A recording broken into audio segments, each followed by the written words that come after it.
കേരളത്തിലെ ക്ഷേമ പെൻഷൻ അഥവാ സാമൂഹ്യ സുരക്ഷാ പെൻഷനെ പറ്റിയുള്ള ഏറ്റവും പുതിയ അപ്ഡേറ്റുകളാണ് ഈ വീഡിയോയിൽ നമ്മൾ ഡിസ്കസ് ചെയ്യുന്നത്. ക്ഷേമ പെൻഷൻ തുക വൃദ്ധർക്ക് 60 വയസ്സ് മുതലാണ് ലഭിക്കുന്നത്. 1600 രൂപയാണ് ലഭിക്കുക. വിധവകൾക്ക് 1600 രൂപ. അംഗവൈകല്യം സംഭവിച്ചവർക്ക് 40% മുകളിലാണെങ്കിൽ 1600 രൂപ. മാനസിക ബുദ്ധിപരമായിട്ടുള്ള വൈകല്യം ഉള്ളവർക്ക് 1800 രൂപ.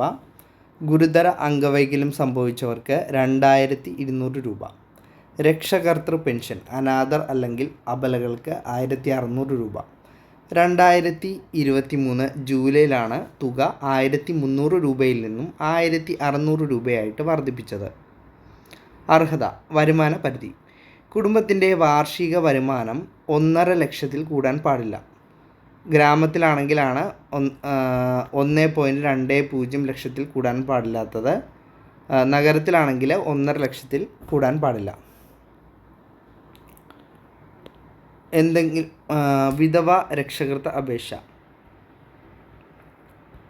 വിജിലൻസ് പോർട്ടൽ അല്ലെങ്കിൽ ജില്ലാ സാമൂഹ്യ ജസ്റ്റിസ് ഓഫീസിലാണ് അപേക്ഷകൾ സമർപ്പിക്കേണ്ടത്.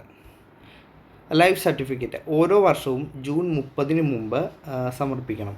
ഓൺലൈനായിട്ടും സമർപ്പിക്കാം, അല്ലെങ്കിൽ ഓഫീസിൽ നേരിട്ടെത്തിയും ലൈഫ് സർട്ടിഫിക്കറ്റ് സമർപ്പിക്കാവുന്നതാണ്. ബാങ്ക് അക്കൗണ്ടിലേക്ക് നേരിട്ടാണ് തുക വരുന്നത്. പുതിയ അപേക്ഷകർക്ക് ആധാർ അല്ലെങ്കിൽ വരുമാന സർട്ടിഫിക്കറ്റ്, മെഡിക്കൽ സർട്ടിഫിക്കറ്റ്, അംഗവൈകല്യ സർട്ടിഫിക്കറ്റ് ആവശ്യമുണ്ടെങ്കിൽ എന്നിവ ഹാജരാക്കേണ്ടതാണ്.